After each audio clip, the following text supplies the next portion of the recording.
और कर्नाटक नतीजे के बाद बीजेपी एक्शन में है। मंगलवार को झारखंड बीजेपी कार्य समिति की बैठक बुलाई गई तो कार्य समिति में बीजेपी सांसदों के जनसंपर्क अभियान पर चर्चा हुई।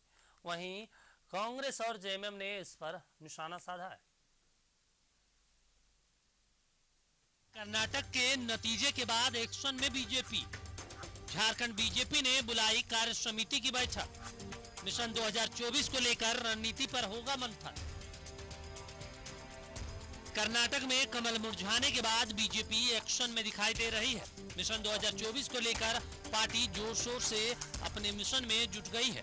पार्टी के सभी सांसदों को 1 महीने तक जनसंपर्क अभियान चलाने का निर्देश दिया गया है। इसी को लेकर मंगलवार को बीजेपी के प्रदेश कार्य समिति की बैठक बुलाई गई है, जिसमें न सिर्फ जनसंपर्क अभियान पर चर्चा की जाएगी बल्कि मिशन 2024 की रणनीति पर मंथन भी किया जाएगा।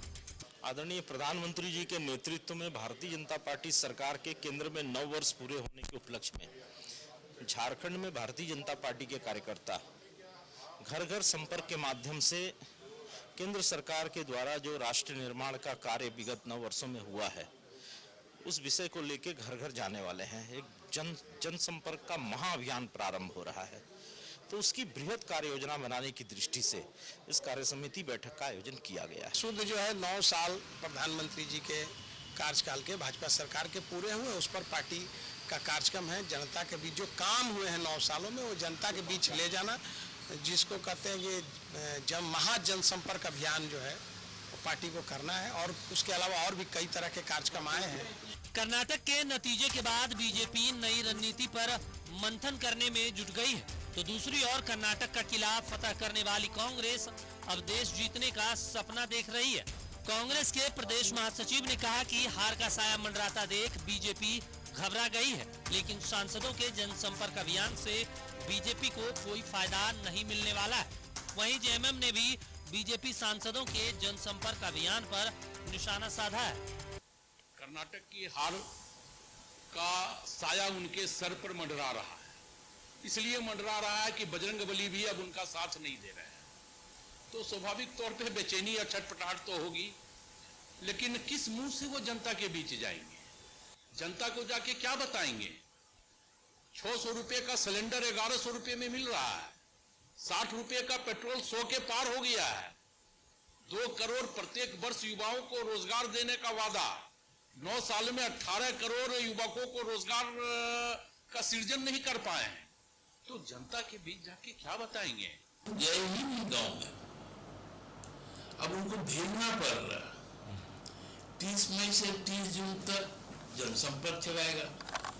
इसका मतलब 9 साल तक आप किसी के संपर्क में ही नहीं है, केवल उद्योगपतियों को छोड़कर।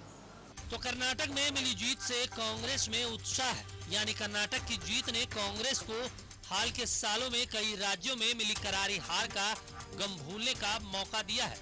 शायद यही वजह है अब वो देश जीतने का सपना देखने लगी। लेकिन लोकसभा चुनाव से पहले राजस्थान, मध्य प्रदेश, छत्तीसगढ़ और तेलंगाना जैसे कई बड़े राज्यों में विधानसभा चुनाव होने हैं, जहां भी जोरदार सियासी जंग की उम्मीद है। न्यूज़ 11 भारत के लिए रांची से राकेश और राजेश कुमार की। और कर्नाटक में मिली जीत के बाद कांग्रेस का दावा है कि पार्टी को लेकर लोगों की धारणाएं बदल रही है। इस जीत से कांग्रेस को संजीवनी मिली। अब कांग्रेस सीधे बीजेपी और पीएम को चुनौती दे रही है। कर्नाटक की जीत कांग्रेस और देश की राजनीति के लिए कई संकेत दे रहा है। हिमाचल के बाद कर्नाटक में बीजेपी को सत्ता से बेदखल कर चुकी कांग्रेस की नजर अब दिल्ली की गद्दी पर है।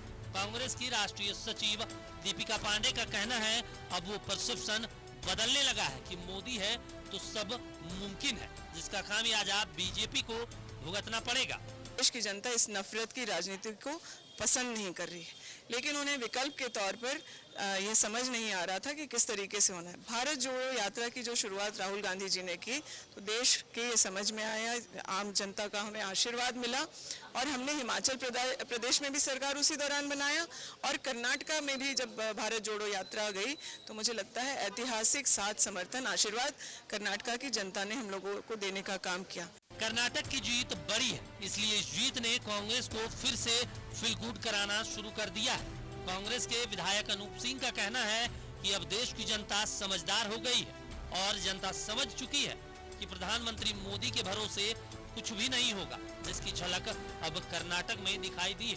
फूट डालो की राजनीति बीजेपी कर रही थी और इतने वर्षों से, पिछले 7-8 साल से जो कांग्रेस को बदनाम करके, किसी जाति को बदनाम करके, किसी धर्म को बदनाम करके सत्ता में काबिज होने की इनकी जो लालसा थी, वो जाके आज विराम लगा है उस पर। और इनको भी पता चला है कि अब हिंदुस्तान की जनता जाग चुकी है और अब हम इनको बेवकूफ नहीं बना सकते। कर्नाटक की जीत के मायने तो बहुत है, जिसे कांग्रेस के नेता से लेकर कार्यकर्ता तक समझ चुके हैं। यही वजह है कि अब 2024 की लड़ाई को राजनीतिक जानकार बीजेपी के लिए आसान नहीं मान रहे हैं। न्यूज 11 भारत के लिए कैमरामैन राजा के साथ विपिन उपाध्याय की रिपोर्ट। तो कर्नाटक चुनाव का मुद्दा अभी भी चल रहा है। कांग्रेस का कहना है बजरंगबली ने उन्हें आशीर्वाद दिया है, तो वहीं बीजेपी का कहना है कि कांग्रेस कब से बजरंगबली की पूजा करने लगी है, तो उसे तो हिंदुओं से नफरत है। तो जेएमएम का कहना है कि बजरंगबली को बजरंग दल से जोड़कर बीजेपी ने गलत किया। मिरेसी जो है कब से बजरंगबली क्या हो गया?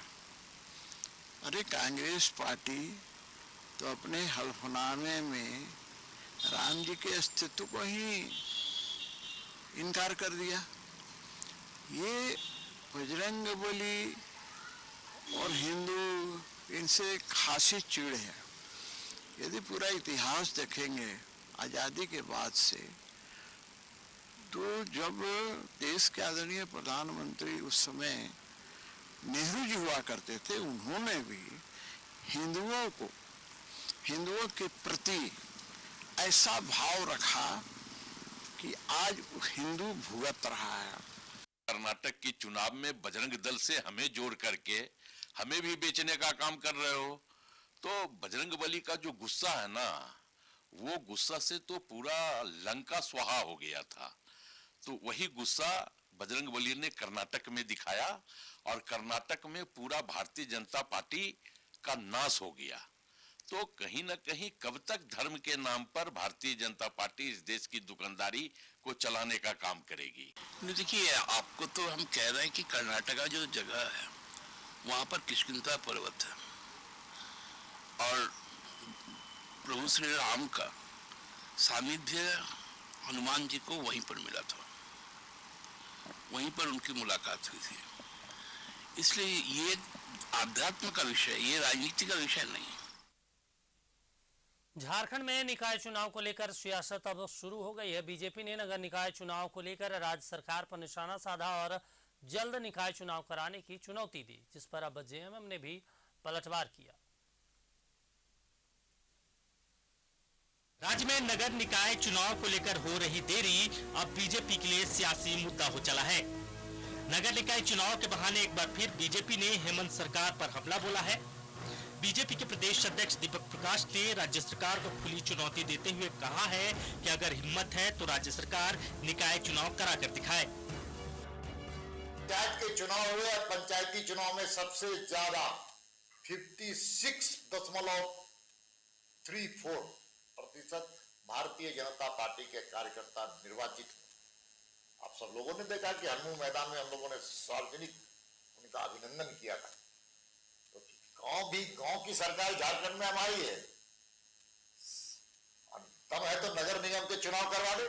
मैं चुनौती देना चाहता हूं, गांव में हमारी सरकार बनी है, शहर में भी नगर निगम और नगर पालिका का चुनाव कराना चाहिए। ट्रिपल टेस्ट के आधार पर करा के देखे, अगर थोड़ा भी अवकाश।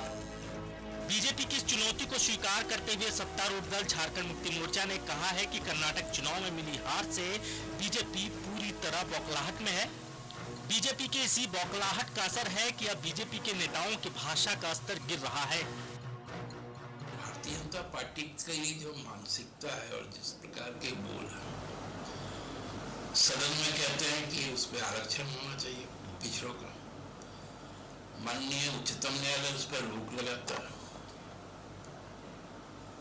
तो सरकार विपक्ष की मांग को भी सम्मान देता है और चाहता है कि यहाँ आरक्षण, और माननीय उच्चतम न्यायालय के भी कुछ दिशा निर्देश हैं, आप उनको भी डिसोबे नहीं कर पाएंगे।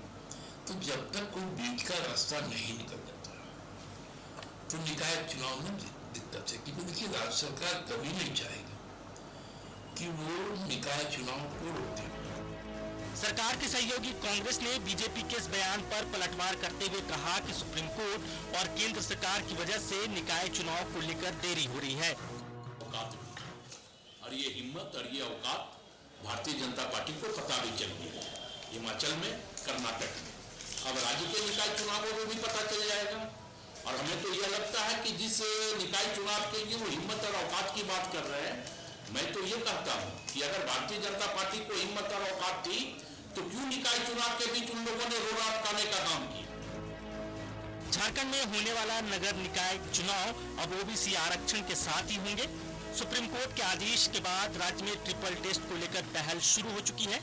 नगर विकास विभाग ने ट्रिपल टेस्ट के लिए आयोग गठन का प्रस्ताव मुख्यमंत्री को भेज दिया है। रांची से कैमरामैन अभय प्रसाद के साथ न्यूज़ 11 भारत के लिए राकेश कुमार की रिपोर्ट।